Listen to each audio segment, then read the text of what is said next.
नमस्कार दोस्तों, मेरा नाम है चिराग गोठी और मैं आपको अब क्राइम तक पर नजर आऊंगा। आज बात कर लेते हैं सुशील कुमार मामले की। दरअसल मामला तो सागर धनखड़ केस है, जिसमें सुशील कुमार जो ओलंपियन है वो आरोपी हैं। 12 आरोपी इस पूरे केस पे।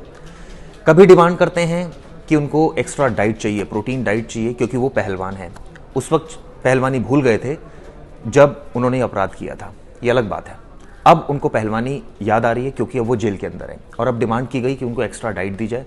हालांकि अदालत ने साफ कहा कि जो हर कैदी है वो एक तरह से कानून सबके लिए बराबर है, किसी के लिए कोई एक्स्ट्रा फैसिलिटी अवेलेबल नहीं होगी। अब डिमांड की गई है कि उनको टीवी चाहिए। वजह बताते हैं कि वो ओलंपियन हैं, पहलवानी करते हैं, ऐसे में कई मैचेस उनको देखने होते हैं। अब ये जो एप्लीकेशन लगाई है उन्होंने वो तिहाड़ जेल में लगाई है।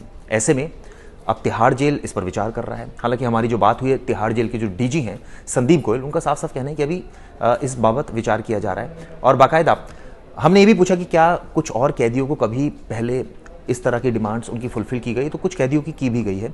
लेकिन सवाल ये उठता है कि क्या ये ऐशो आराम के लिए जेल के अंदर ये सुविधाएं मांगी जा रही है या फिर इसके पीछे वाकई कोई मकसद है।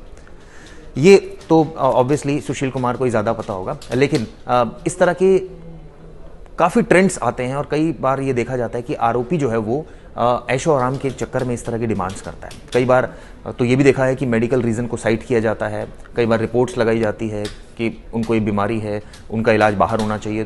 तो ये कैदियों के हथकंडे होते हैं जो एक नॉर्मल रूटीन है, चलता है।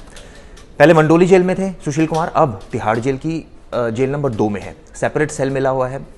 जाहिर तौर पर वहाँ पर खुद को अकेला महसूस कर रहे होंगे और ऐसे में अब अकेलेपन का साथी कौन है? टीवी। ये मांग की गई है कि टीवी उनको मिलना चाहिए। तो ये देखना होगा कि आने वाले दिनों में क्या इसमें विचार किया जाता है, क्या वाकई उनकी इस विचार जो इनकी बात है उस पर विचार किया जाता है, फिर नहीं किया जाता है।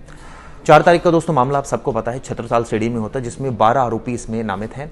सागर धनखड़ की हत्या हुई थी और मुझे याद है मैं सागर धनखड़ के परिवार से भी मिला था जाकर सोनीपत में।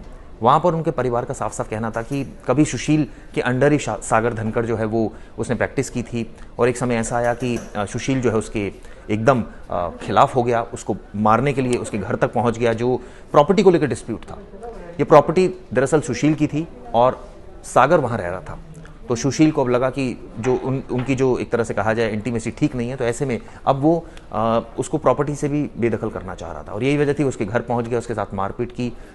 वीडियो भी वायरल हुई जिसमें साफ साफ दिखा किस तरह से सुशील मारपीट कर रहा है और ये भी बात सामने आई कि इसमें कई घंटों और कई राउंड उसकी पिटाई हुई, ये बात भी सामने आई।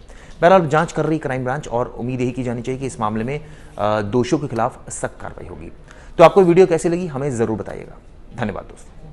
हमारे देश में कई ऐसे जरूरतमंद लोग हैं जिनकी मदद की गुहार आपके कानों तक नहीं पहुंच पाती। न जाने ऐसे कितने बेबस और मजबूर लोग हैं जो पैसों की वजह से मजबूर हैं। आपकी थोड़ी सी मदद इनकी जिंदगी बदल सकती है, तो क्यों ना मदद के लिए हाथ बढ़ाएं। डोनेट करने या बाकी जानकारी के लिए नीचे दिए गए डिस्क्रिप्शन पर क्लिक करें।